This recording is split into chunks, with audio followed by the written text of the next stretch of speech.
You are watching Zion Media.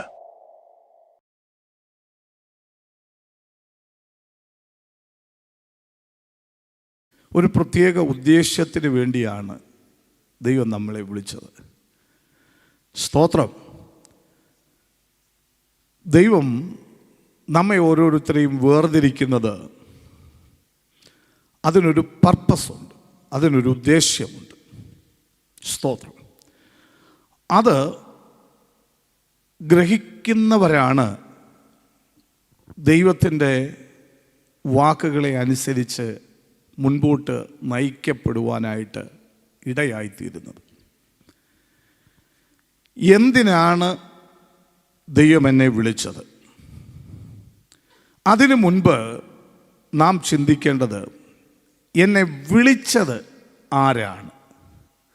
വിളിച്ചതാരാണെന്ന് അറിഞ്ഞിട്ടാണ് എന്തിനാണ് വിളിച്ചതെന്ന് അറിയേണ്ടത്. ദൈവത്തിന് സ്തോത്രം. രണ്ട് കാര്യങ്ങളാണ് ഇന്ന് രാത്രി അല്പസമയം നമ്മൾ ചിന്തിപ്പാനായിട്ട് ആഗ്രഹിക്കുന്നത്. നമ്മുടെ വിളിയുടെ പിന്നിൽ ദൈവത്തിനൊരു ഉദ്ദേശ്യമുണ്ട്. അത് നാം കോമണായി പറഞ്ഞൊരു സ്റ്റേറ്റ്മെൻറ്റാണ്. എന്നാൽ നമ്മെ വിളിച്ചതാരാണെന്ന് വിളി കേട്ടവൻ നന്നായി അറിയുവാനിടയാകണം. നന്നായി അറിയണം എന്നെ വിളിച്ചതാരാണ് എന്ന്. കർത്താവിന് മഹത്വം ഉണ്ടാകട്ടെ. സ്തോത്രം. ഇവിടെ ഈ എബ്രായ സമൂഹത്തെക്കുറിച്ച്, അല്ലെങ്കിൽ ഈ എബ്രായ ലേഖനം എഴുതുവാനുണ്ടായ സാഹചര്യങ്ങളെല്ലാം നമുക്ക് സുപരിചിതമാണ്. കർത്താവായ യേശുക്രിസ്തുവിൻ്റെ ക്രൂശീകരണ അനന്തരം ഉയർത്തെഴുന്നേൽപ്പിന് ശേഷം വാഗ്ദത്ത പരിശുദ്ധാത്മാവ് തൻ്റെ ശിഷ്യന്മാർക്കും വിശ്വസിക്കുന്നവർക്കും നൽകിക്കൊടുത്തുകൊണ്ട് സഭയുടെ ആരംഭം കുറിച്ച് ശക്തമായ നിലയിൽ ദൈവസഭയെ ക്രിസ്തുവെന്ന അടിസ്ഥാനത്തിൽ പണിതുയർത്തിക്കൊണ്ടിരിക്കുമ്പോൾ ദൈവത്തിന് സ്തോത്രമുണ്ടാകട്ടെ. ആ കാലയളവിൽ സ്തോത്രം, അത്ഭുതങ്ങളാലും അടയാളങ്ങളാലും വിവിധമായ വീര്യപ്രവർത്തികളാലും യേശുക്രിസ്തുവിൻ്റെ ശക്തിയുള്ള സുവിശേഷം ദേശത്ത് വ്യാപരിച്ചതിൻ്റെ ഫലമായി അവിശ്വാസികളായി ക്രിസ്തുവിനെ പരസ്യ ശുശ്രൂഷാ വേളയിൽ അംഗീകരിക്കാതെ മാറി നിന്ന ഒരു വലിയ സമൂഹം, യഹൂദ മതത്തിൽപ്പെട്ട എബ്രായരായിരിക്കുന്നവർ ക്രിസ്തുവേശുവിനെ വിശ്വസിച്ച് വിശ്വാസികളായി തീരുവാനിടയായി.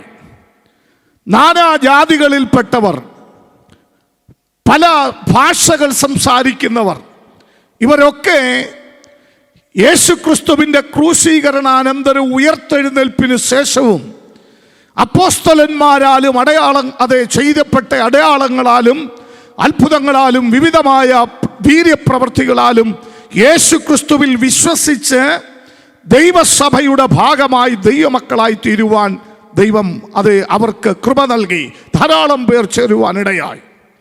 ആ കാലയളവിലുള്ള ദൈവസഭയുടെ ചിന്തയെന്ന് പറയുന്നത്, സ്തോത്രം, കർത്താവായ യേശുക്രിസ്തു പോയതുപോലെ മടങ്ങി വരും, വിശ്വസിക്കുന്ന കാത്തിരിക്കുന്ന വിശുദ്ധന്മാരെ ചേർക്കുവാൻ പോയതുപോലെ മടങ്ങി വരുമെന്ന് പ്രതീക്ഷയോടെ കാത്തിരുന്നു കൊണ്ടവർ കൂടി ഇരിക്കുമ്പോൾ ദൈവത്തിൻ്റെ ഉദ്ദേശ്യം ഭൂലോകമെമ്പാടും പോയി സുവിശേഷം പ്രസംഗിക്കുക എന്നുള്ള അസന്നിഗ്ധമായ ദൈവികമായ കൽപ്പന, ദൈവിക ഉദ്ദേശ്യം, അത് ഗ്രഹിക്കുവാൻ അല്ലെങ്കിൽ ആ അർത്ഥത്തിൽ ഉൾക്കൊള്ളുവാൻ കഴിയാതെ കൂടിയിരുന്ന് പ്രാർത്ഥിക്കുന്ന ആ കൂട്ടത്തെ സ്തേഫാനോസ് എന്ന ഭക്തനായ മനുഷ്യൻ്റെ സ്തോത്രം, ആ വലിയ പീഡനത്തിന് നടുവിൽ സ്തോത്രം, കല്ലെറിഞ്ഞ് കൊല്ലപ്പെട്ട സ്തേഫാനോസിന്റെ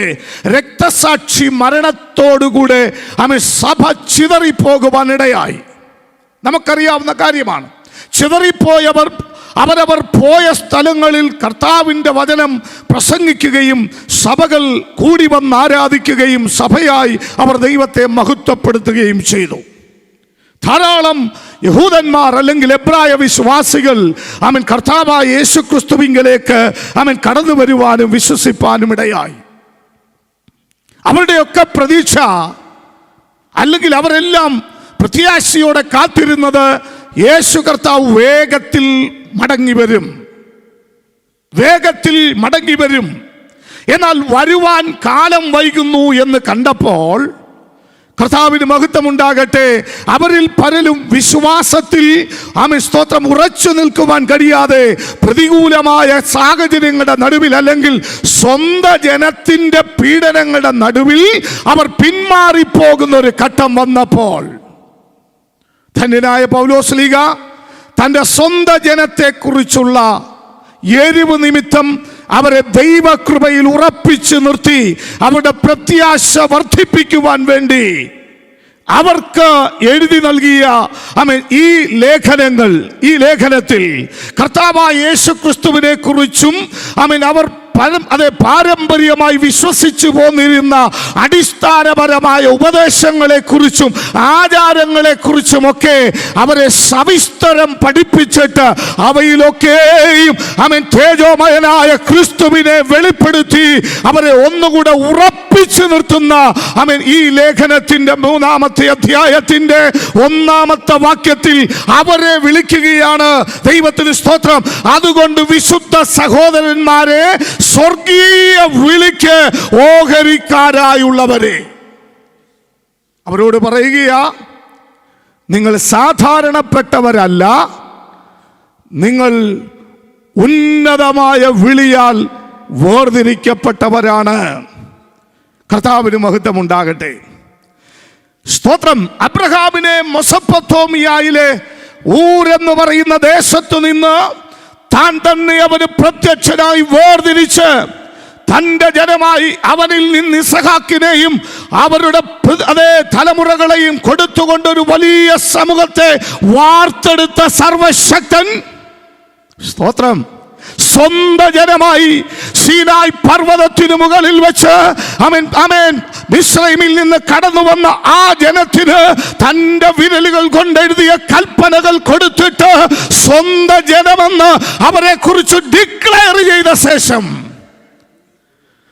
മരുഭൂമിയിലൂടെ നടത്തി അവർക്ക് വാഗ്ദത്ത ദേശം നൽകി ചുറ്റുമുള്ള ശത്രുക്കളെ അടക്കി അവർക്ക് സ്വസ്ഥത നൽകുമ്പോ കാലങ്ങൾ വൈകി കർത്താവിന് മഹത്വമുണ്ടാകട്ടെ, ലഭിച്ച നന്മയിലും ലഭിച്ച സ്വസ്ഥതയിലും അവർ നൽകിയവനെ മറന്ന് സ്തോത്രം സ്വസ്ഥതയിലും നന്മയിലും സന്തോഷിച്ചപ്പോൾ പ്രമാണം നൽകിയ ദൈവം പ്രമാണത്തിൽ നിലനിൽക്കാതിരുന്ന ആ ജനത്തെ കൈവിട്ടുകളയുവാനിടയായി.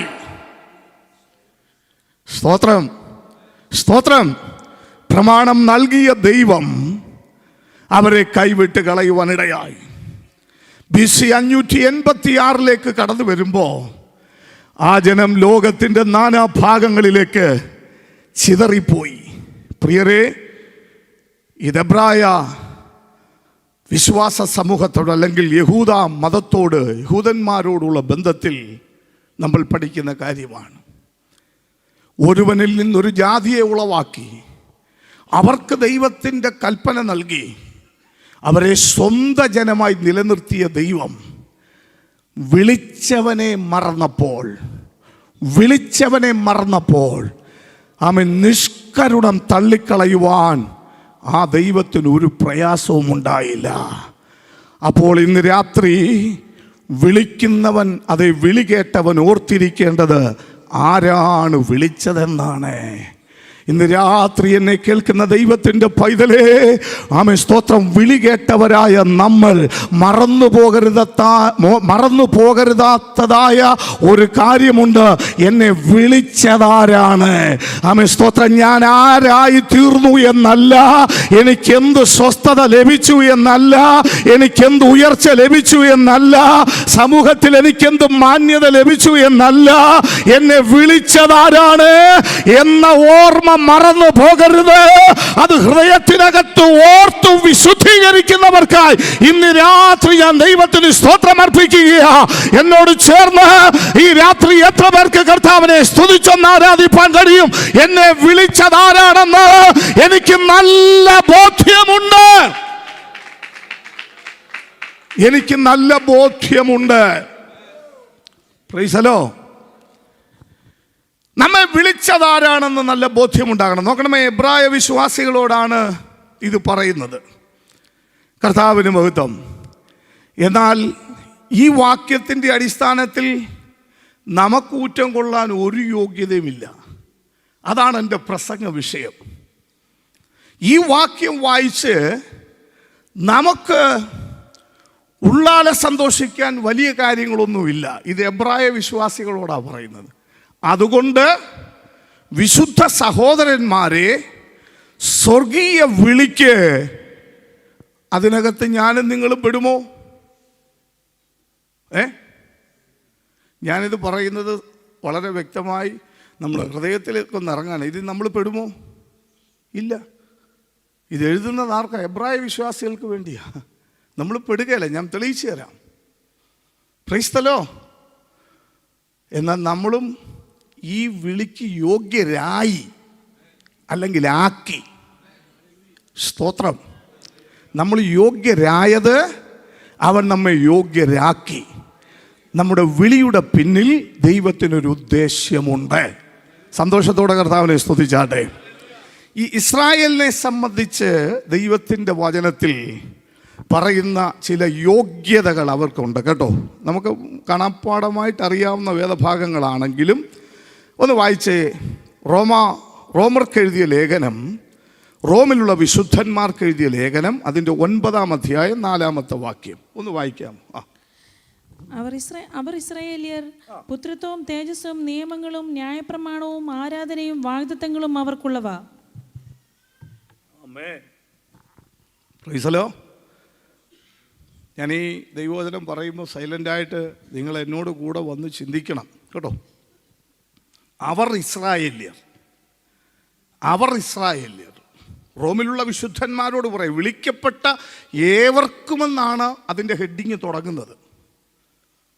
ആ അധ്യായം എഴുതി തുടങ്ങുന്നത് വിളിക്കപ്പെട്ട വിശുദ്ധന്മാർക്ക് എല്ലാവർക്കുമുള്ളതാ. പക്ഷേ അവർ ഇസ്രായേല്യർ എന്തൊക്കെയാണ്? പുത്രത്വവും തേജസ്സും നിയമങ്ങളും ന്യായപ്രമാണങ്ങളും ആരാധനയും വാഗ്ദത്തങ്ങളും അവർക്കുള്ളത്. ആർക്കുള്ളത്? ഇസ്രായേലിനുള്ള. ഇവിടെ ആരെങ്കിലും അങ്ങനെയുള്ളവരുണ്ടോ? ആരെങ്കിലും? ഞാനില്ല. ആ കാറ്റഗറിയിൽ എഴുതപ്പെടുന്ന അവനും ഇവനും അവിടെ ജനിച്ചു, ഇവനും അവനും അവിടെ ജനിച്ചു എന്ന് എഴുതുവാൻ, ആ പട്ടികയിൽ എഴുതാൻ, എൻ്റെ പേരെഴുതാൻ എനിക്ക് യോഗ്യതയില്ല. പ്രിയരെ, അത് അവർക്കാണ് യോഗ്യത, അവർക്കാണ് വാഗ്ദത്തം, അവർക്കാണ് ന്യായപ്രമാണം, അവർക്കാണ് പുത്രത്വം. ജഡപ്രകാരം ക്രിസ്തുവും അവർക്കുള്ളത്. ദൈവത്തെ ഒന്ന് സ്തുതിക്കാമോ? എന്തെങ്കിലും ഒരു കാര്യം അതിൽ എനിക്കും നിങ്ങൾക്കും പറഞ്ഞിട്ടുണ്ടോ? വിളിയെക്കുറിച്ച് ഓർത്ത് വിളിച്ചവനെ മഹത്വപ്പെടുത്തണം. ഇവിടെ വന്നിരിക്കാൻ എനിക്കും നിങ്ങൾക്കും ഒരു അവകാശം ദൈവം തന്നിട്ടുണ്ടെങ്കിൽ വിളിച്ചവനെ ഇന്ന് രാത്രി അധരം തുറന്ന് സ്തുതിക്കണം. പറയാൻ ഒരു യോഗ്യതയും എനിക്കില്ല, എന്നാൽ അവന്റെ നാമം എടുക്കാൻ എനിക്ക് തന്ന യോഗ്യതയ്ക്കായി എന്റെ കർത്താവേ, ഞാൻ നിന്നെ സ്തുതിച്ചാരാധിക്കുക. സ്തോത്രം. കർത്താവിന് മഹത്വം ഉണ്ടാകട്ടെ. റോമാലേഖനം 10-ാം അധ്യായത്തിലെ 7-ാമത്തെ വാക്യം ഒന്ന് വായിച്ചാട്ടെ. ക്രിസ്തുവിനെ മരിച്ചവരുടെ ഇടയിൽ നിന്ന് കയറ്റണം. റോമാലേഖനം 10-ാം അധ്യായത്തിന്റെ 11-ാം അധ്യായത്തിന്റെ 7-ാമത്തെ വാക്യം. അല്ലെങ്കിൽ കൃപയല്ല, ആകയാൽ എന്ത്? ഇസ്രായേൽ താൻ തിരഞ്ഞത് പ്രാപിച്ചില്ല. ഇസ്രായേൽ താൻ തിരഞ്ഞത് പ്രാപിച്ചില്ല, തിരഞ്ഞെടുക്കപ്പെട്ടവർ അത് പ്രാപിച്ചു. അവിടെയാണ് നമ്മളുടെ പദവി വരുന്നത്. ഇവിടെ ഇരിക്കുന്ന ഞാനും നിങ്ങളും തിരഞ്ഞെടുക്കപ്പെട്ടവർ. ദൈവത്തെ ഒന്ന് സ്തുതിച്ചാട്ടെ. സ്തോത്രം, സ്തോത്രം. അപ്പം ഇവിടെ വന്നിരുന്നത് നമ്മളെ ഒരു കൂട്ടത്തിൻ്റെ നടുവിൽ നിന്ന് തിരഞ്ഞ് എടുത്ത് കൊണ്ടുവന്നവരാണ്. നമ്മളാണ് വേർപെട്ടവർ. സ്തോത്രം, സ്തോത്രം, ഹല്ലേലൂയ. അതിന് ഒരു പ്രവൃത്തിയും, അതാണ് എഫേസ്യ ലേഖനത്തിൽ വായിക്കുന്നത്, അതിനൊരു പ്രവൃത്തിയും കാരണമല്ല, പാരമ്പര്യം കാരണമല്ല, ട്രഡീഷണലായിട്ട് ഡിക്ലെയർ ചെയ്യുവാൻ പ്രസംഗിയായ എനിക്കും കേൾവിക്കാരായ പ്രിയരെ ആർക്കും അതിന് അവകാശമില്ല. പ്രൈസലോ. ദൈവം തെരഞ്ഞെടുത്തു, ദൈവം തെരഞ്ഞെടുത്തു. സ്തോത്രം. അടുത്ത ഒരു കാറ്റഗറിയെ കുറിച്ച് അവിടെ പറയുന്നുണ്ട്. തിരഞ്ഞെടുക്കപ്പെട്ടവർ അത് പ്രാപിച്ചു, ശേഷമുള്ളവരോ കഠിനപ്പെട്ടിരിക്കുന്നു. അതാണ്. അപ്പം ഇസ്രയേൽ അത് പ്രാപിച്ചില്ല, തിരഞ്ഞെടുക്കപ്പെട്ടവരത് പ്രാപിച്ചു, ശേഷമുള്ളവർ. അപ്പം 3 ഗ്രൂപ്പ് ഉണ്ട് ഇതിനകത്ത്. ഒന്ന് പ്രാപിക്കാത്തവരും പ്രാപിച്ചവരും എല്ലാം കണ്ടിട്ടും കഠിനമാക്കിയവരും. അതാണ് ഈ ലോകം കേട്ടോ. സ്തോത്രം. ഞാനും നിങ്ങളും ഉൾപ്പെടുന്ന ഈ ലോകം ഈ 3 കാറ്റഗറിക്കകത്ത് വിടും. കഠിനപ്പെട്ടവർ, തിരഞ്ഞെടുക്കപ്പെട്ടവർ.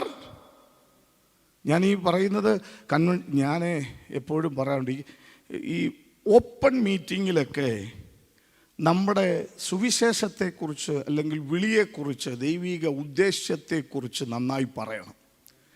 നമുക്ക് ചെങ്കടൽ വിഭാഗിച്ചത് പറയാൻ സഭാഹോളുകളുണ്ട്. ഫ്രൈസ്തലോ. സ്തോത്രം. മന്ന പൊടിച്ചത് പറയാൻ സഭാഹോളുകളുണ്ട്. രോഗസൗഖ്യത്തെക്കുറിച്ച് പ്രസംഗിക്കാൻ സഭാഹോളുകളുണ്ട്. എന്നാൽ ഇങ്ങനെ വിളിച്ചു കൂട്ടുന്ന യോഗത്തിൽ നമ്മൾ ആരാണെന്ന് പഠിപ്പിക്കണം. ആരെങ്കിലും ഒരാൾ ഇത് കേൾക്കാത്തവരുണ്ടെങ്കിൽ അവരിത് കേൾക്കണം. ദൈവത്തിന് സ്തോത്രം. സന്തോഷത്തോടെ കർത്താവിനെ സ്തുതിച്ചാട്ടെ. ആമേൻ. സ്തോത്രം. കഠിനപ്പെട്ടിരിക്കുന്നവരെ കൊണ്ട് നിറഞ്ഞുകൊണ്ടിരിക്കുന്ന ലോകത്ത്, ആമേൻ, തിരഞ്ഞുകൊണ്ടിരിക്കുന്ന ഒരു സമൂഹത്തിൻ്റെ നടുവിൽ തിരഞ്ഞെടുക്കപ്പെട്ടവരായി ഇന്ന് രാത്രി ആരാധനയ്ക്ക് കടന്നു വന്ന ദൈവത്തിൻ്റെ പൈതലേ, ആമേൻ, കൃപയാൽ കൃപയാൽ കൃപയാൽ എനിക്കും നിനക്കും പറയുവാൻ പുകഴുവാൻ ഒരു യോഗ്യതയുമില്ലാത്ത സ്ഥാനത്ത് നമ്മെ തിരഞ്ഞെടുത്തു കൊണ്ടുവന്നിരിക്കുന്ന ഈ നല്ല ദൈവത്തിൻ്റെ സന്നിധിയിൽ ആമേൻ അടങ്ങിയിരിപ്പാനല്ല, അതരങ്ങളെ തുറന്ന് ഇന്ന് രാത്രി കർത്താവിനെ സ്തുതിച്ചാരാധിക്കട്ടെ. എന്റെ വിളിയുടെ പിന്നിലുള്ള ഉദ്ദേശം ഒരു യോഗ്യതയുമില്ലാത്ത എന്നെ ഇവിടെ കൊണ്ടുവന്നത് എന്റെ ദൈവത്തെ ആരാധിപ്പാനാണ്. എന്റെ ദൈവത്തെ ആരാധിപ്പാനാണ്. മിസ്രൈമിൽ നിന്ന് ജനത്തെ വിടുവിക്കുവാൻ മോശ മുഖാന്തരം ഫറവോനോട് പറയുമ്പോ ആ ജനത്തെക്കുറിച്ചുള്ള ഉദ്ദേശ്യം ഇതായിരുന്നു: എന്നെ ആരാധിപ്പാൻ, എന്നെ ആരാധിപ്പാൻ എന്റെ ജനത്തെ വിട്ടയക്കാം. അപ്പൊ നമ്മെ തെരഞ്ഞെടുത്തത് എന്തിനു വേണ്ടിയാ? ദൈവത്തെ ആരാധിപ്പാനാ. മറ്റൊരു ഉദ്ദേശവും നമ്മുടെ തിരഞ്ഞെടുപ്പിന് പിന്നിലില്ല. കർത്താവിന് സ്തോത്രം. ഈ ഭൂമിയിൽ ഞാനും നിങ്ങളും ആയിരിക്കുമ്പോ മറ്റൊരു ഉദ്ദേശവുമല്ല, നമ്മെ തിരഞ്ഞെടുത്ത ദൈവത്തെ ആരാധിപ്പാൻ. ഹല്ലേലൂയ. ഒരു യോഗ്യതയുമില്ലാതിരുന്ന എന്നെ, അത് പറയാൻ 1-2 കാരണങ്ങൾ കൂടെയുണ്ട്. ഒരു യോഗ്യതയുമില്ല എന്ന് പറയാൻ. ഒന്ന് വായിച്ചാട്ടെ. കൊരിന്ത്യർക്കുള്ള ലേഖനങ്ങൾ എഴുതുമ്പോൾ, കൊരിന്ത്യ സഭയ്ക്ക് ലേഖനം എഴുതുമ്പോൾ, ധന്യനായ വിശുദ്ധ പൗലോസ്ലീഹ 1-ാം അധ്യായത്തിൽ, 1-ാം ലേഖനം 1-ാം അധ്യായത്തിൽ അതിൻ്റെ 26-ാമത്തെ വാക്യം തുടങ്ങി വായിക്കുന്നത് നമ്മളൊന്ന് ശ്രദ്ധിച്ചാട്ടെ. സഹോദരന്മാരെ, നിങ്ങളുടെ വിളിയെ നോക്കുവീൻ. ഇതാരോടാ പറയുന്നേ? കൊരിന്തിൽ നിന്ന് വിശ്വാസത്തിലേക്ക് വന്ന സഭയോടാ.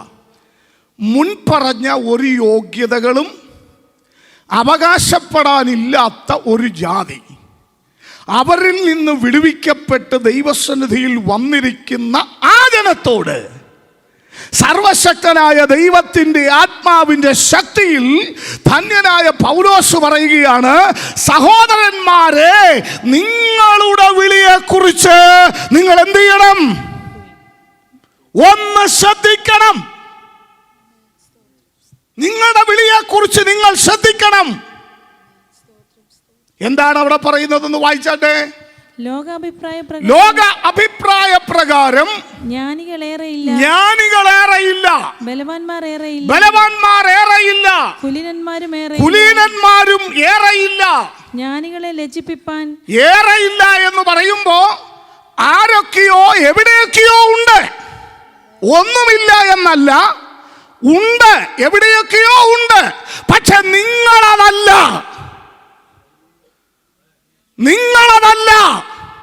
ഞാനതല്ല. സ്തോത്രം, സ്തോത്രം, സ്തോത്രം.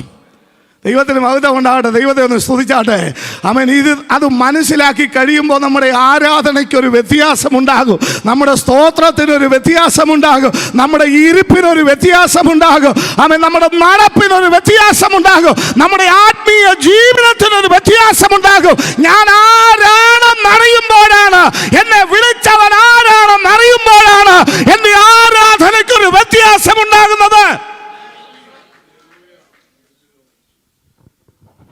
അവിടെ പ്രിയരെ, ധന്യനായ പൗലോസ് പറയുന്ന ജ്ഞാനികളെ ലജ്ജിപ്പിപ്പാൻ, ജ്ഞാനികളേറെയില്ല, പക്ഷെ ജ്ഞാനികൾ കുറച്ചൊക്കെ ഉണ്ട്.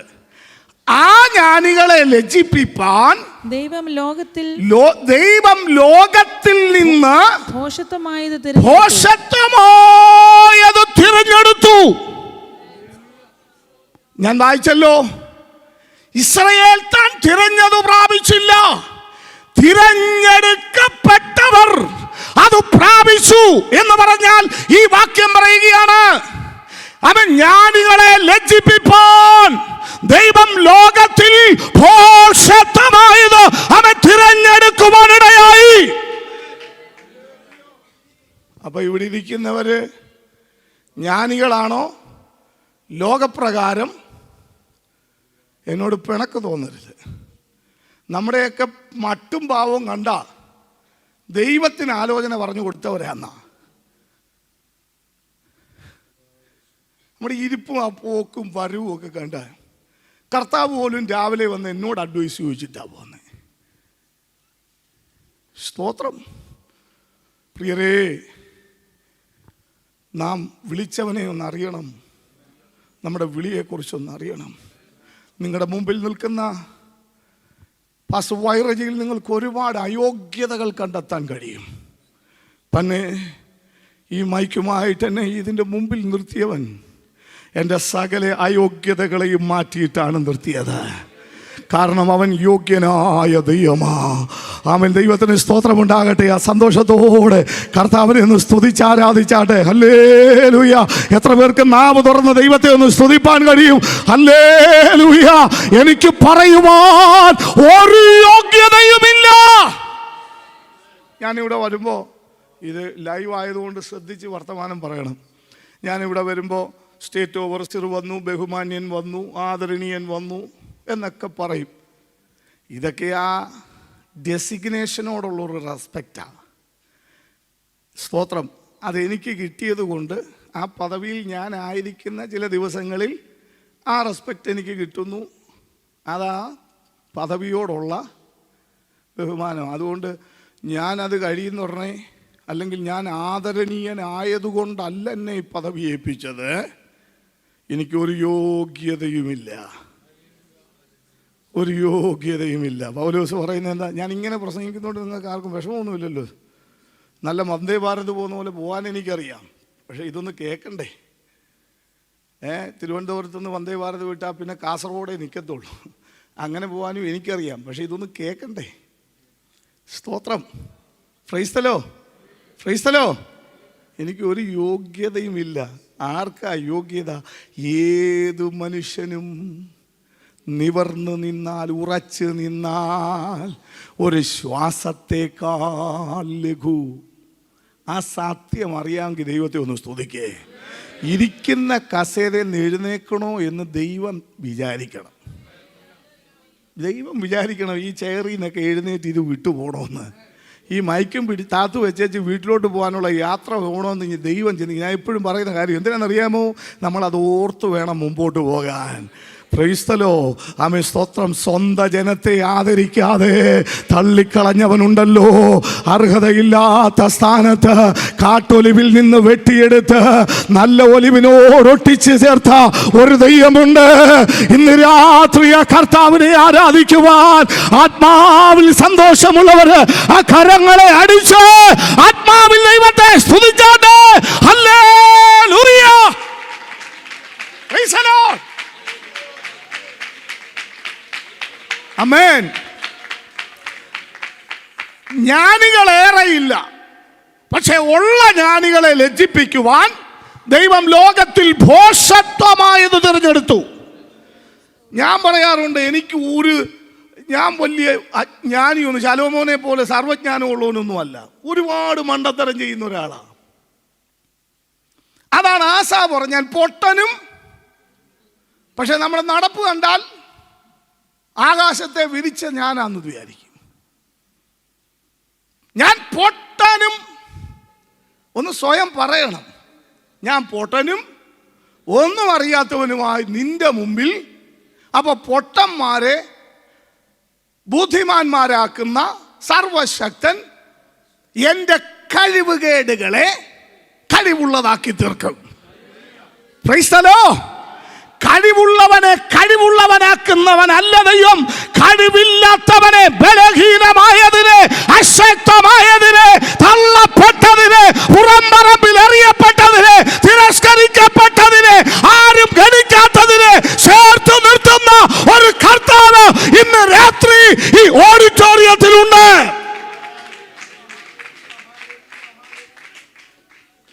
Price the Lord. രണ്ടാമത്തെ കാര്യം ഒന്ന് വായിച്ചേ. ബലമുള്ളതിനെ ലജ്ജിപ്പിപ്പാൻ ദൈവം ലോകത്തിൽ ബലഹീനമായത് തിരഞ്ഞെടുത്തു. അടുത്ത കാര്യം, നമ്മുടെ തെരഞ്ഞെടുപ്പിന്റെ പിന്നിൽ രണ്ടാമത് കർത്താവ് പറയുക, ബലമുള്ളതുണ്ട്. കാട്ടുപോത്തിന്റെ ബലമുണ്ടെന്നാണ്. ഒരു മനുഷ്യൻ കയറി നിന്ന് ഇസ്രായേലിനെ നോക്കിയിട്ട് പറഞ്ഞത്. അതിനെ ലജ്ജിപ്പിപ്പാൻ ദൈവം ലോകത്തിൽ, ചേർന്ന് പറഞ്ഞാട്ടെ, ദൈവം ലോകത്തിൽ ബലഹീനമായത്. കേട്ടോ, നമ്മൾ ആരെങ്കിലും ആണെന്നുള്ള ഭാവം ഉണ്ടെങ്കിൽ ഇന്ന് രാത്രി ആ കുപ്പായം ഊരിക്കളഞ്ഞിട്ട് നെടുമ്പാട് വീണ് കരഞ്ഞ് ദൈവത്തോട് നിലവിളിക്കണം. ഹല്ലേലൂയ. ഒരു ബലവും പറയുവാനില്ലാത്ത, ഒരു യോഗ്യതയും പറയുവാനില്ലാത്ത, ഒരു ശ്രേഷ്ഠതയും പറയുവാനില്ലാത്ത അനേക ആയിരങ്ങളുടെ നടുവിൽ നിന്ന് ഈ ഏഴയെ എന്റെ കർത്താവ് തിരഞ്ഞെടുത്തു. തീർന്നില്ല. അടുത്തത്, ഉള്ളതിനെ ഇല്ലായ്മയാക്കുവാൻ ദൈവം ലോകത്തിൽ കുലഹീനവും. ഞാൻ പറഞ്ഞല്ലോ, ഇസ്രായേലിനാണ് എല്ലാം ഉള്ളത്. വാഗ്ദത്തം, പുത്രത്വം, പ്രമാണം, ആരാധന എല്ലാം അവർക്കാ ഉള്ളത്. ഉള്ളതിനെ ലജ്ജിപ്പിപ്പാൻ, ഉള്ളതിനെ ഇല്ലായ്മയാക്കുവാൻ ദൈവം ലോകത്തിൽ കുലഹീനവും. ഇവിടെയാണ് നമുക്ക് ചിലർക്ക് പെട്ടെന്ന് ഇറിറ്റേഷൻ തോന്നുന്നത്. ഞങ്ങളെന്തോ പാരമ്പര്യത്തിൽ നിന്ന് വരുന്നവരാന്നാ പറയുന്നത്. ഞങ്ങളുടെ മുതുമുത്തച്ഛന്മാർ അന്തോക്കിയിൽ നിന്ന് നടന്നു വന്നവരാ. നടന്ന് അവരുടെ ചെരുപ്പ് തേഞ്ഞു ഇപ്പോഴും അതിട്ടുകൊണ്ട് നമ്മൾ നടക്കുക. കർത്താവ് പറയുക, കുലഹീനം. ഹൃദയത്തോട് കൈവച്ചിട്ട് പറ, ശരിയാ കർത്താവേ, നിന്നെ അറിഞ്ഞതുകൊണ്ടാ ഒരു കുലം എനിക്കുണ്ടായത്. എനിക്കൊരു മാന്യത ഉണ്ടായത്, എനിക്കൊരു ശ്രേഷ്ഠത ഉണ്ടായത്, എനിക്കൊരു അഡ്രസ് ഉണ്ടായത് അവൻ നിന്നെ അറിയുവാൻ ഇടയായതുകൊണ്ടാണെന്ന് എന്നോട് ചേർന്ന് ഇന്ന് രാത്രി എത്ര പേര് അവൻ സന്തോഷത്തോടെ ആ കർത്താവിനെ ഒന്ന് സ്തുതിച്ചാരാധിക്കും. എനിക്ക് പറയുവാൻ ഒരു യോഗ്യതയുമില്ല, എന്നാൽ എന്നെ യോഗ്യനാക്കിയ ഒരു ദൈവമുണ്ട്. അവനാണ് എന്നെ വിളിച്ചത്. പ്രിയപ്പെട്ടവരെ,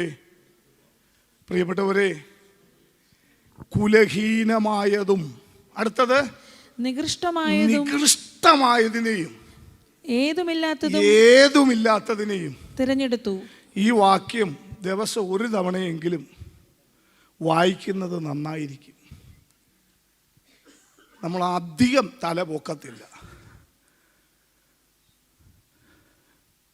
എന്നോട് നിങ്ങൾക്ക് പിണക്ക് തോന്നിയാലും ഇല്ലേലും 1-ാം തീയതി രാവിലെ ഞാൻ ഇവിടുന്ന് പോകും. ആകാശം മാറിയാലും ഭൂമി മാറിയാലും ഈ വചനം മാറത്തുമില്ല. ഇന്ന് രാത്രി ഈ ശബ്ദം കേൾക്കുമ്പോൾ ദൈവമേ, പറയാനൊരു യോഗ്യതയുമില്ലാത്ത എന്നെ യോഗ്യനാക്കി തീർത്തൊരു ദൈവമുണ്ട്. പരമയോഗ്യനായ ദൈവം എൻ്റെ സകല അകൃത്യങ്ങളെയും കഴുകിക്കളയുവാൻ തൻ്റെ ചങ്ക് പിളർന്ന രക്തത്തിൻ്റെ വിലയാണ് ഞാൻ. ആ രക്തത്താലല്ലാതെ എനിക്ക് അവൻ പ്രശംസിപ്പാനൊന്നുമില്ല. പാപമറിയാത്തവനെ അവനിൽ ദൈവത്തിൻ്റെ നീതിയാകേണ്ടതിന് അവൻ എനിക്ക് വേണ്ടി പാപമായി തീർന്നത് കൊണ്ട് ഇന്നെന്നെ വിളിക്കുന്ന വിളി എന്താണെന്നറിയാമോ? അതുകൊണ്ട് വിശുദ്ധ സഹോദരന്മാരെ, എൻ്റെ കുറവുകളെ കഴുകിക്കളഞ്ഞ്, എൻ്റെ അകൃത്യങ്ങളെ കഴുകിക്കളഞ്ഞ്, എൻ്റെ ശാപങ്ങളെ നീക്കി, എൻ്റെ പാപത്തിൻ്റെ ശിക്ഷ അവൻ്റെ മേലായി അവൻ്റെ അടിപ്പിണരുകളാൽ എനിക്ക് സൗഖ്യവും വിടുതലും തരുവാൻ പരമയോഗ്യനായ ഒരുവൻ അവൻ കാൽവറിയുടെ കുലക്കളത്തിൽ എനിക്ക് വേണ്ടി തകർക്കപ്പെട്ടതോർക്കുമ്പോ എന്നെ വിളിച്ചതാര്? അവൻ അത്യുന്നതനായ ദൈവം.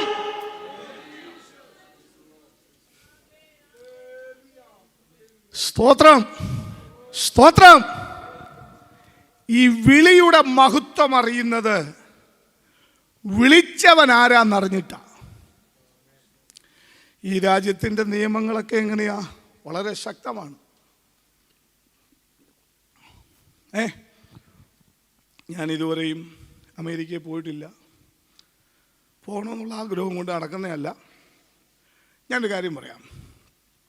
ഡൊണാൾഡ് ട്രംപ്, ഇന്നത്തെ അമേരിക്കൻ പ്രസിഡന്റ്, വിളിച്ചിട്ട് പറയുക, പാസ്റ്റർ വൈറജി, നിനക്ക് അമേരിക്കൻ പൗരത്വം തന്നിരിക്കുന്നു. സംശയിക്കേണ്ട കാര്യം വല്ലതും ഉണ്ടോ? തോമസ് വർഗീസ് പാസ്റ്റർ വിസിറ്റിങ്ങിന് അമേരിക്കയിൽ പോവാ. അവിടെ ചെന്നിട്ട് പറയാ, പാസ്റ്ററെ, ഞാൻ അമേരിക്കൻ പൗരത്വം തന്നിരിക്കുന്നു. കണ്ടോ? നിങ്ങൾ ചിരിച്ചാണ്ടോ? തരാനുള്ള യോഗ്യതയുണ്ടോ എന്ന് ആ വിളി കേൾക്കുമ്പം വിളിച്ചവനെക്കുറിച്ച് അറിവ് വേണം. നിനക്ക് തരാനിരിക്കുന്നത് വലിയതാ. അത് തരാമെന്ന് പറഞ്ഞവൻ ചെറിയവനല്ല, അവൻ വലിയവനാ, അവൻ ഉന്നതനാ. ദൈവത്തിന് മഹത്വം ഉണ്ടാകട്ടെ. ദൈവത്തിന് സ്തോത്രം. ഹല്ലേലൂയ. അവൻ പുത്രത്വം തന്നു. യോഗ്യതയില്ലാത്ത സ്ഥാനത്ത് എന്നെ അഡോപ്റ്റ് ചെയ്ത് പുത്രത്വം തന്നു, ദത്തെടുത്തു. സ്തോത്രം. എനിക്കൊരു യോഗ്യതയുമില്ല. ദൈവത്തിൻ്റെ ദാസന്മാരെ, എന്നെ കേൾക്കുന്ന ദൈവത്തിൻ്റെ മക്കളെ, നമുക്ക് പറയാൻ ഒരു യോഗ്യതയുമില്ല. എന്നാൽ അവൻ എൻ്റെ കുറവുകളെ എല്ലാം കഴുകിക്കളഞ്ഞിട്ട് അവൻ സ്തോത്രാപിതാവേ എന്ന് വിളിപ്പാനുള്ള ആ സ്വപുത്രന്റെ ആത്മാവിനെ എൻ്റെ മേൽ പകർന്നിട്ട് അവൻ സ്തോത്രം സ്വർഗീയ വിളിയുടെ ഓഹരിക്കാരനായി തീരുവാൻ എൻ്റെ ദൈവം എനിക്ക് തന്ന അവകാശത്തിന് ഞാൻ ദൈവത്തിന് സ്തോത്രം ചെയ്യുക. ആ കൃപയിലേക്ക് വിളിച്ചത് ഒരു സഭയല്ല, എന്റെ സർവശക്തനായ ദൈവമത്രേ. ആ വിളിയിൽ എനിക്ക് സംശയമില്ല. അവൻ തന്ന പുത്രത്വത്തിൽ എനിക്ക് സംശയമില്ല. അവൻ തന്ന രക്ഷയിൽ എനിക്ക് സംശയമില്ല. അവൻ പകർന്ന ആത്മാവിൽ എനിക്ക് സംശയമില്ല. അവൻ പകർന്ന നിയോഗത്തിൽ എനിക്ക് സംശയമില്ല. അവൻ അധികാരമുള്ളവനാ. അവൻ അധികാരമുള്ളവൻ. എത്ര പേർക്ക് സന്തോഷത്തോടെ ഇന്ന് രാത്രി കർത്താവിനെ സ്തുതിപ്പാൻ കഴിയോ? അവൻ അധികാരമുള്ള ദൈവമാ. സ്തോത്രം. എനിക്ക് തരാമെന്ന് പറഞ്ഞത് ശക്തനായവനാ. സ്തോത്രം, സ്തോത്രം. Praise the Lord. പ്രിയരേ, മത്തായി എഴുതിയ സുവിശേഷം 11-ാം അധ്യായത്തിൻ്റെ 27-ാമത്തെ വാക്യം ഒന്ന് വായിക്കാമോ? സമയത്തിൻ്റെ പരിമിതി കൊണ്ട് വേഗത്തിൽ വായിക്കാമോ? എന്റെ പിതാവ് സകലവുമെങ്കിൽ ഭരമേൽപ്പിച്ചിരിക്കുന്നു. സർവശക്തനായ കർത്താവായ യേശുക്രിസ്തു പറയുക, എന്റെ പിതാവ് സകലവും എങ്കിൽ ഭരമേൽപ്പിച്ചിരിക്കുന്നു. പിതാവല്ലാതെ ആരും പുത്രനെ അറിയുന്നില്ല. പുത്രൻ വെളിപ്പെടുത്തി കൊടുക്കുവാൻ ഇച്ഛിക്കുന്നവനുമല്ലാതെ ആരും പിതാവിനെ അറിയുന്നില്ല. പ്രിയപ്പെട്ടവരെ, സർവശക്തനായ കർത്താവ് പറഞ്ഞൊരു വാക്കാണ്. പിതാവിനെ അറിയാനുള്ള ഭാഗ്യം പോലും ദൈവത്തിൻ്റെ ദയ കൊണ്ട്, ക്രിസ്തുവിൻ്റെ ദയ കൊണ്ട് നമുക്ക് കിട്ടിയതാ. Praise the Lord, praise the Lord. Pathros അപ്പോസ്തലൻ പറയുന്നൊരു വലിയ വാക്യമുണ്ട്. നിങ്ങളെ വ്യർത്ഥവും പിതൃപാരമ്പര്യവുമായ നിങ്ങളുടെ നടപ്പിൽ നിന്ന് നിങ്ങളെ വീണ്ടെടുത്തിരിക്കുന്നത് പൊന്ന് വെള്ളി മുതലായ അഴിഞ്ഞു പോകുന്ന വസ്തുക്കളെ കൊണ്ടല്ല. എന്നോട് ചേർന്ന് പറയാമോ? ക്രിസ്തു എന്ന നിഷ്കളങ്കവും നിർദോഷവുമായ കുഞ്ഞാടിൻ്റെ രക്തത്താൽ തന്നെ എനിക്ക് മറുവിലയായി തീർന്നത് കർത്താവിൻ്റെ രക്തമാണ്. യേശു കർത്താവ് 5 കായങ്ങൾ വഴി അവസാന തുള്ളി രക്തമോ കാൽവറിയുടെ കുലക്കളത്തിൽ എനിക്ക് വേണ്ടി ഒഴുക്കി തന്നതുകൊണ്ട് ഇന്ന് പകൽ ഈ വിളിക്ക് ഞാൻ ഓഹരിക്കാരനായി തീർന്നിരിക്കുന്നത്. അവനെ ശ്രദ്ധിച്ചു നോക്കുവാനുള്ള ഭാഗ്യം എനിക്ക് ലഭിച്ചത് യേശുവിന്റെ രക്തത്തിന്റെ വിലയായി തീർന്നത് കൊണ്ടാണ്. അതായിത്തീരുവാൻ പോലും ദൈവത്തിന് എൻ്റെ മേൽ പ്രസാദം തോന്നിയത് കൊണ്ടാണ്. കേട്ടോ, ആ വാക്യം പറയുന്നത് അങ്ങനെ. പ്രിയപ്പെട്ടവരെ, ദൈവത്തെ ആരാധിപ്പാൻ വേർതിരിക്കപ്പെട്ട ഓരോ വിശുദ്ധന്മാരും ആമേൻ സ്തോത്രം അടിസ്ഥാനമായി ഓർത്തിരിക്കേണ്ടത് ഇത് കൃപയാൽ ലഭിച്ച അവകാശമാണ്. യോഗ്യത കൊണ്ടല്ല, പ്രാക്ടീസ് കൊണ്ടല്ല, പാരമ്പര്യം കൊണ്ടല്ല. കൃപയാൽ, കൃപയാൽ, കൃപയാൽ, കൃപയാൽ. ചേർന്ന് കർത്താവിനെ സ്തുതിച്ചാട്ടെ. കൃപയാൽ, കൃപയാൽ. ദൈവത്തിന് മഹത്വം ഉണ്ടാകട്ടെ. കേട്ടോ, അർഹതയില്ലാത്ത സ്ഥാനത്ത് ലഭിക്കുന്നതിനെയാണ് ഗ്രേസ്, കൃപ എന്ന് പറയുന്നത്. Price the Lord, praise the Lord. ഒരുപാട് കാര്യങ്ങൾ ഇനി അതിൽ എനിക്ക് ഓർപ്പിക്കാനുണ്ട്. അപ്പോൾ നമ്മൾ ദൈവസന്നിധി ചെന്നിരിക്കുമ്പോൾ എങ്ങനെയാണ്? അപ്പാ, നിന്റെ സന്നിധിയിലേക്ക് കടന്നു വരുവാൻ പോലും എനിക്കൊരു യോഗ്യതയില്ല. എന്നെ നീ വിളിച്ചല്ലോ, അങ്ങ് ഞങ്ങൾ ആരാധിക്കുന്നു. നമ്മുടെ ആത്മീയ ജീവിതത്തിൻ്റെ എക്സസൈസ് അങ്ങനെ ആയിരിക്കണം. വിശുദ്ധ ആരാധനയ്ക്ക് മുഴങ്കാൽ മടക്കുമ്പോൾ ചിന്ത അതായിരിക്കണം. പ്രാർത്ഥിക്കാൻ മുഴങ്കാൽ മടക്കുമ്പോൾ ചിന്ത അതായിരിക്കണം. 2 വാക്ക് പറയാൻ അവസരം ലഭിക്കുമ്പോൾ ചിന്ത അതായിരിക്കണം. സുവിശേഷം പറയാൻ അവസരം ലഭിക്കുമ്പോൾ ചിന്ത അതായിരിക്കണം. ഉള്ളം പറയണം, യോഗ്യതയില്ലാത്ത സ്ഥാനത്ത് എന്നെ യോഗ്യനാക്കിയ ഒരുവനുണ്ട്, ഒരുവനുണ്ട്. അവനാണ് എന്നെ വിളിച്ചത്, അവൻ എന്റെ ദൈവമാണ്.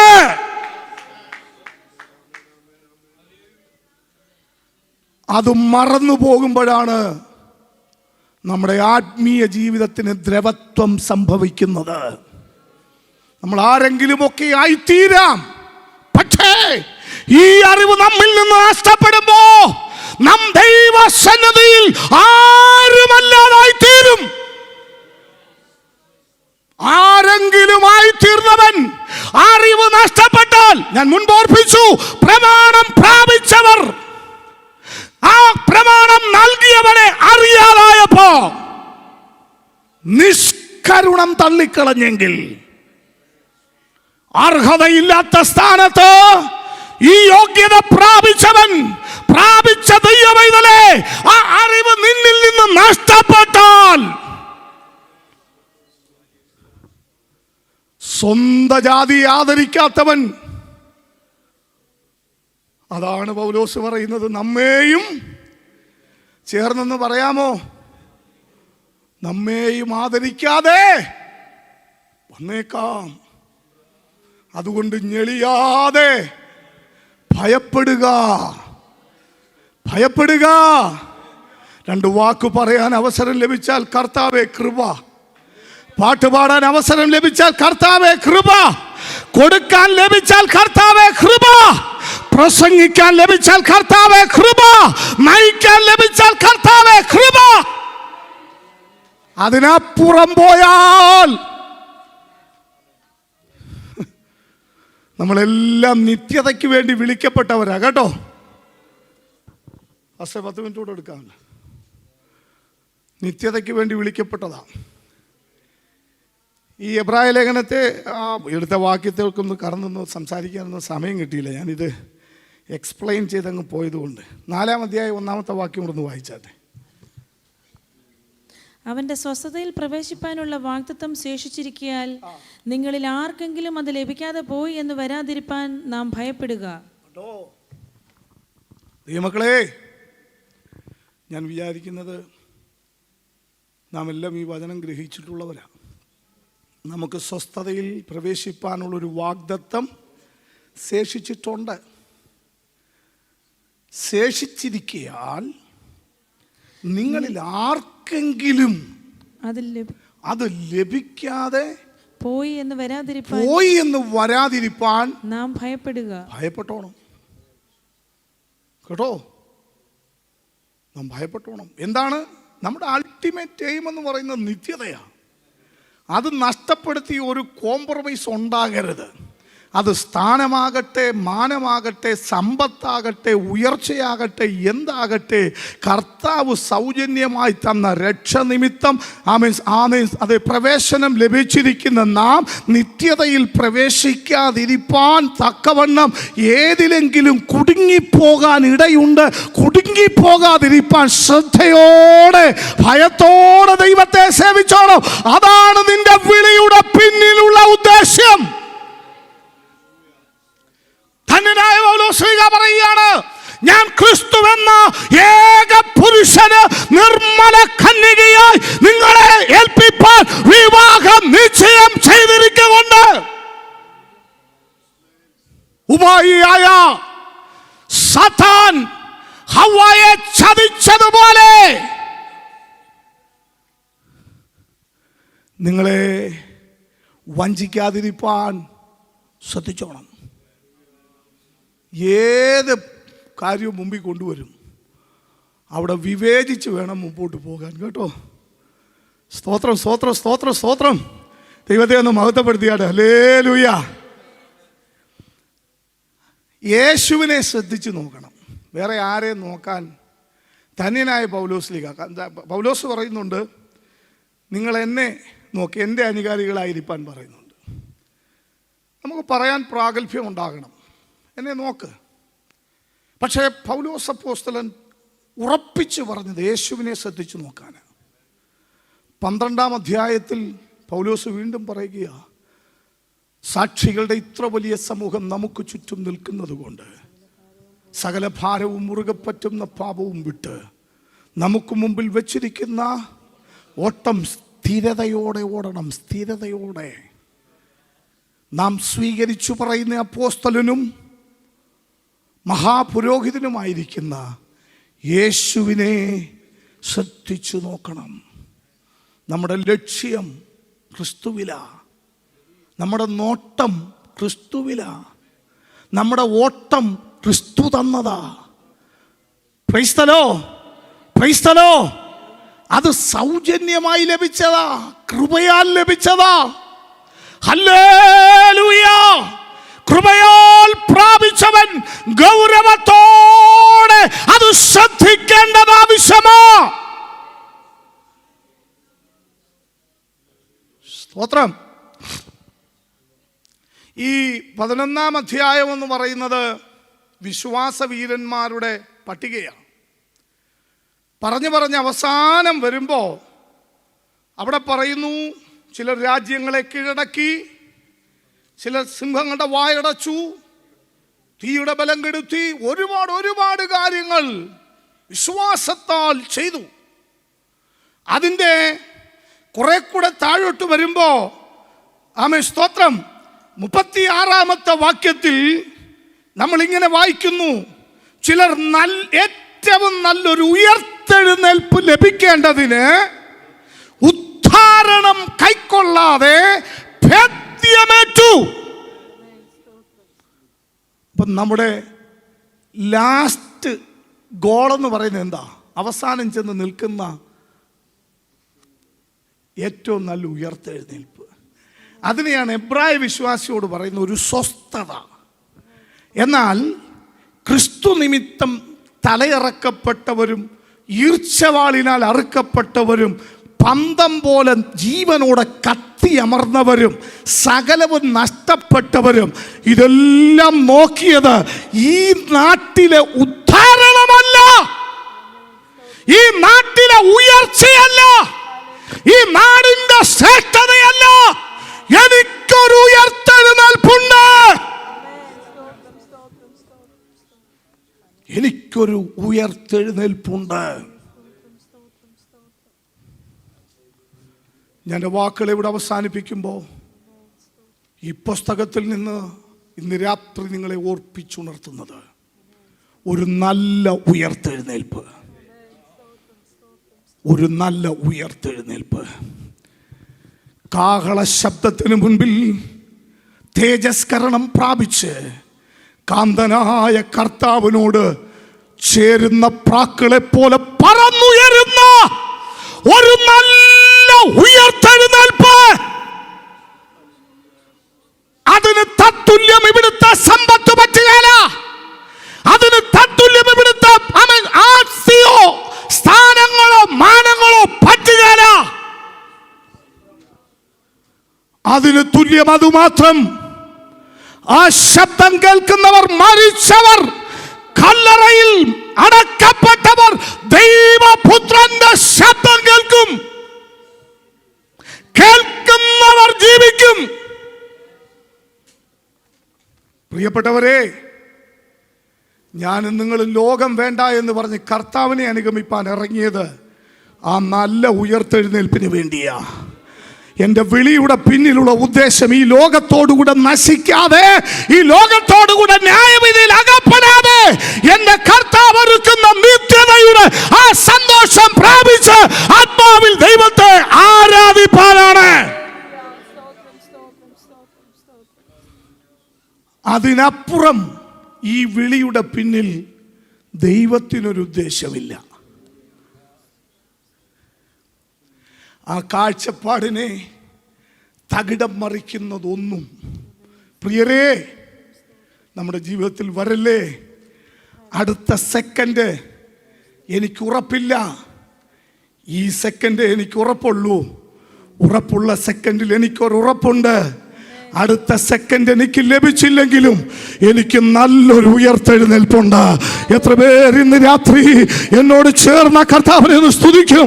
ഈ ലോകം എനിക്ക് യോഗ്യമല്ല, ഇവിടെ ലഭിച്ചതൊന്നും എനിക്ക് ശ്രേഷ്ഠമല്ല, ഞാൻ നേടുവാൻ വന്നവനല്ല, നേടിയതിൽ സന്തോഷിക്കുന്നില്ല, നേടിയതിൽ ആനന്ദിക്കുന്നില്ല, നേടുവാനുള്ള ഓട്ടമല്ല, എനിക്കൊരു ഓട്ടമുണ്ട്. എന്റെ വിശ്വാസത്തെ, എന്നിൽ ഭരമേൽപ്പിക്കപ്പെട്ട അതിപരിശുദ്ധ വിശ്വാസത്തെ മുറുകെ പിടിച്ചുകൊണ്ട് എന്റെ പ്രാണപ്രിയന്റെ മുമ്പിൽ ഞാൻ എത്തിപ്പെടുന്ന ഒരു നിമിഷമുണ്ട്. ആ സന്തോഷം അറിയുന്നവർ അവൻ ദൈവത്തെ സ്തുതിച്ചാരാധിച്ചാട്ടെ. അല്പനേരം ആ കരങ്ങളെ അടിച്ച് അതരങ്ങളെ തുറന്ന്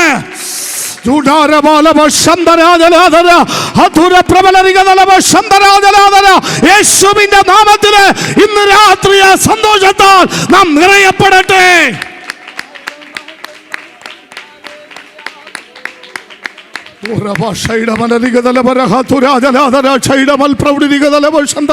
യേശുവിന്റെ നാമത്തിൽ ആ വെളിപ്പാടിനാൽ, ആ ദർശനത്താൽ, ആ കാഴ്ചപ്പാടിനാൽ, ആ ഉറപ്പിനാൽ, ആ ധൈര്യത്താൽ അവൻ ജനം നിറയപ്പെടട്ടെ.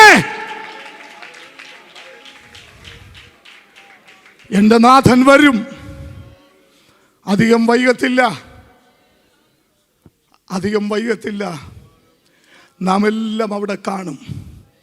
നേടിയതും പിടിച്ചതും പിടിച്ചടക്കിയതുമെല്ലാം വിട്ട്, അതൊന്നും നമുക്ക് ശാശ്വതമല്ല. നമ്മുടെ വിളിയുടെ പിന്നിലുള്ള ഉദ്ദേശം. അതുകൊണ്ട് പ്രിയ സഹോദരന്മാരെ, ചേർന്നൊന്ന് പറയാമോ? അതുകൊണ്ട് പ്രിയ സഹോദരന്മാരെ, സ്വർഗീയ വിളിക്കോഹരിക്കാരായുള്ളവരെ, നാം സ്വീകരിച്ചു പറയുന്ന അപ്പോസ്തലനും നമ്മുടെ മഹാപുരോഹിതനുമായ യേശുവിനെ ശ്രദ്ധിച്ചു നോക്കുവേ. നിങ്ങൾ ക്രിസ്തുവിനോടുകൂടെ ഉയർത്തെഴുന്നേറ്റിരിക്കുന്നു എങ്കിൽ ക്രിസ്തു ഇരിക്കുന്ന ഇടമായ ഉയരത്തിലുള്ള തന്നെ, ഭൂമിയിലുള്ളതല്ല, ഉയരത്തിലുള്ള തന്നെ ചിന്തിപ്പീൻ. ദൈവത്തിൻ്റെ ആഗ്രഹം അതാണ്, ദൈവത്തിൻ്റെ ഉദ്ദേശം അതാണ്. ഇവിടെ ഞാൻ സ്ഥിരവാസിയല്ല, എനിക്കൊരു ഡെസ്റ്റിനി ഉണ്ട്, എനിക്കൊരു നിത്യതയുണ്ട്. അതിനെന്നെ യോഗ്യനാക്കിയത് എൻ്റെ പാരമ്പര്യമല്ല, എൻ്റെ കഴിവല്ല, എൻ്റെ ശക്തിയല്ല, എൻ്റെ സമ്പത്തല്ല, എൻ്റെ അറിവല്ല, എൻ്റെ ശ്രേഷ്ഠതയല്ല. ഒരു യോഗ്യതയും പറയുവാനില്ലാത്ത എന്നെ സകലത്തിലും യോഗ്യനാക്കിയ ഒരു സർവശക്തനായ ദൈവം എനിക്കുണ്ട്. ആ ദൈവത്തെ ആരാധിച്ചും ആ ദൈവത്തെ ഭയപ്പെട്ടും ജീവിപ്പാൻ ദൈവം സഹായിക്കട്ടെ. ഇന്ന് രാത്രി എന്നെ കേൾക്കുന്ന വാത്സല്യ സഹോദരങ്ങളെ, ഈ കൃപയിലില്ലാതെ ആരെങ്കിലും ഇതിനു പുറത്ത് കഠിനപ്പെട്ട മനസ്സോടെ ഇരിക്കുന്നെങ്കിൽ, ഇപ്പോഴാകുന്നു സുപ്രസാദകാലം, ഇപ്പോഴാകുന്നു രക്ഷാ ദിവസം. ഇന്ന് നിന്റെ രക്ഷയുടെ ദിവസമാ. യേശുവിനെ നിന്റെ ഹൃദയത്തിൽ കർത്താവായി വിശുദ്ധീകരിപ്പീൻ. മറ്റൊരുത്തരിലും രക്ഷയില്ല. നാം രക്ഷിക്കപ്പെടുവാൻ ആകാശത്തിന്റെ കീഴിൽ ഭൂമിക്ക് മുകളിൽ ഏക നാമം, നസ്രയനായ യേശു ക്രിസ്തുവിന്റെ നാമം. ആ നാമം നമ്മെ അനുഗ്രഹിക്കട്ടെ. രാത്രി ആ നാമം ഏറ്റെടുത്ത് അനുഗ്രഹിക്കപ്പെടുവാൻ എല്ലാ പ്രിയപ്പെട്ടവരെ സഹായിക്കട്ടെ. ദൈവം ഈ വചനങ്ങളാൽ നമ്മെ അനുഗ്രഹിക്കട്ടെ. God bless you. You are watching Zion Media.